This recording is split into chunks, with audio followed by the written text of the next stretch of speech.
folks. This is Matt Harris with Verado, and today I'm going to talk about an article that was published by NANDA, the MIT Networked Agents and Decentralized AI group, open source.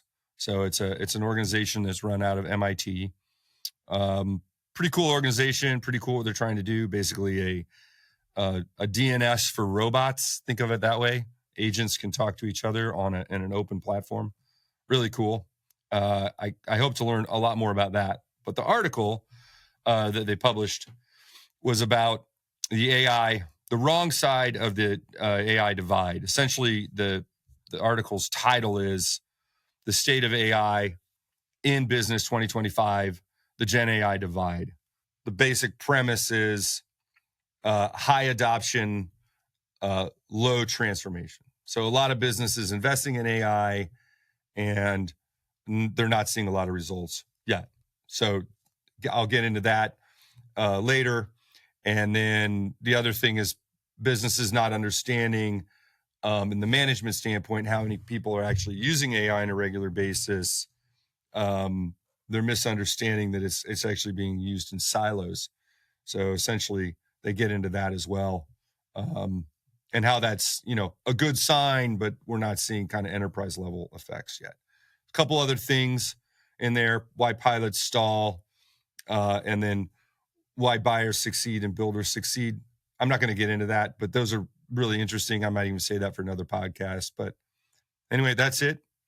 I'll dig in. Number one, enterprise businesses are investing in AI at an unprecedented scale. Number two, only 5% of those initiatives have any baseline value, measurable value. So like 95%, they have yet to prove a measurable benefit. And that is, a little bit surprising. I guess the stage we're in with AI development, it's not too surprising. For me, I don't find it too surprising. But what it means is there's a building pressure to see results, and those results aren't there yet. And yet the investment is massive. So huge investment, not a lot of proven results. That's one of the key takeaways. And the big divide basically is AI in a silo versus AI as a component of a larger organization where learning and context matter, and that the AI agents can remember, they can work collaboratively, and they can build essentially their own proprietary knowledge base that makes them work smarter for that specific business. The other side of the divide is where we are now, which is these investments are not working, or they haven't proven an enterprise-wide value, or people are just simply using AI in silos, which is most often the case. Another component of the article, which is, I think, really interesting, is they called it the shadow AI economy. If you ask a leader in a corporation, how many people in your business, and this is a service, like imagine that this is a service business, knowledge business. So it's a consulting business or, something of that sort. Technology company, whatever, media company. How many people in your business are using AI? And the answer was on average 40%. Then when they asked the actual people working in the businesses, it was 90%. So again, the divide is management not aware that a lot of the team members are already using AI on a regular basis, probably just with emails and communications and stuff. Everyone's got their chat GPTs open, but those siloed efforts are not creating any system-wide benefit. They might be making that individual person smarter and efficient and more effective, but they're not making the organization smarter and more effective, because with each person working in a silo where you haven't centralized the benefits of those AIs and given like essentially a repository of data that can be assessed and a repository of context and learning that can be assessed across the organization, you're not going to get organizational benefit. So, these are all really interesting. The article is great, by the way. I recommend everybody read it. Anybody interested in this stuff is to read it. But it's a really good example of like where we are current state. I think there's obviously been massive investment in AI. I think the big technology companies are all trying to gobble up market share and say, no, we're the leader in AI. No, we're the leader in AI, et cetera. Everyone's doing that. Every SaaS software out there has got their AI marketing out.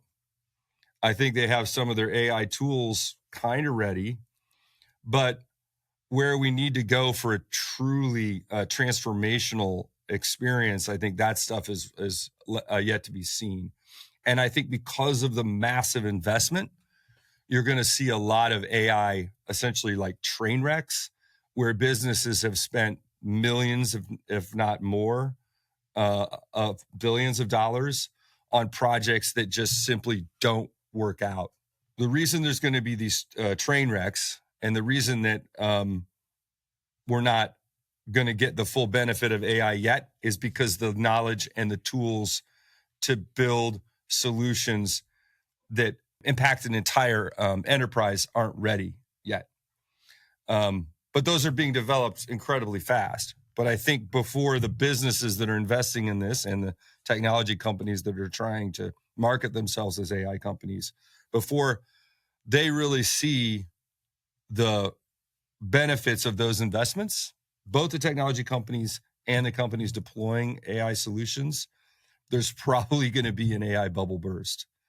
I think there's going to be a market perception of overinvestment, and then there's going to be a correction, and then the real hard work is going to start to get done, and we'll have like bridged the gap between where we are now and AI models that are ready to build like real internal operational efficiency and enterprise intelligence.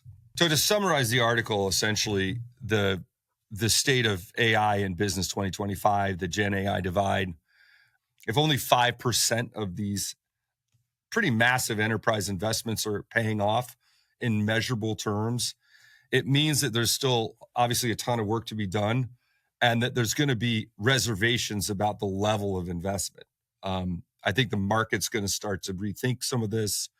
And so the big takeaway for me is that we're kind of leading down the path of eventual AI bubble. And that's absolutely not to say that AI doesn't have value and isn't transformative. It 100% is. But just like the internet in the 90s, there was the dot-bomb boom, and it's because people got really, really excited, what did they call it back then? Irrational exuberance. And I think we're in a state of irrational exuberance right now. When enterprises are spending billions of dollars and not seeing any return on that investment, that's going to be a concern. And eventually the market's going to make them pay for that. So again, invest in AI. It's all about planning, and it's all about data. So if you're trying to do an AI project that's going to move the needle on your business, start with the fundamentals. Where is your data now? How can you silo that data and get it in a single repository? These are not huge investments for a medium-sized business. I think it's really important to do that. And then the second is, can you visualize that data? So just put a visualization layer on it. What can I see right now? Put a visualization layer so you can generate some reports. Now you've got your data in one spot. Start to build some tools so that you can normalize that data so all the data coming in from your different silos starts to look the same in the similar format. Model that and look at reports on that. Eventually, you're getting down the path where you can start to use AI enterprise-wide, and the tools to do that are going to start to evolve as well. But right now, what we're learning from the people that are out in front of this, who are like panicked or irrationally exuberant and over-investing in AI, is they're not seeing the results yet.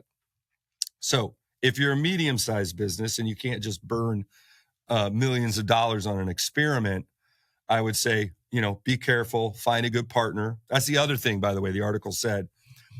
the fail rate of these internal projects is twice of what it is working with partners. So the partners actually help, and they help you guide the project. They build guardrails around the project, and you can do things in sprints. So you're not building basically an unnecessary level of overhead, which is what you'd have to do to build one of these projects internally. Obviously, you're going to have internal stakeholders that need to help with it. But use a partner because they can bring their expertise to the table. You can do things in sprints. You actually, you want to crawl, walk, run. Again, get all your data in one place, model the data so that you can see it. And then you're going to start applying context to the data, and you're going to start building AI models that you can train to that data. That AI will start to see patterns in the data, and then you can start to build business intelligence on that data. So start there. Don't overinvest. Crawl, walk, run, and learn from the mistakes that other businesses are making right now by potentially overinvesting, although it's yet to be seen. Some of these investments might pay out in huge ways. So I'm not saying that these investments are all bad investments. I just think it's kind of interesting at this stage of the game that a lot of them aren't panning out the way these companies would have hoped. So that's it. Thanks for listening. It's Matt Harris, Verado. Listen to us where you listen to podcasts. You can search for us on Spotify, and we're on verado.com website. Check out our YouTube channel. And that's it. Thanks for listening.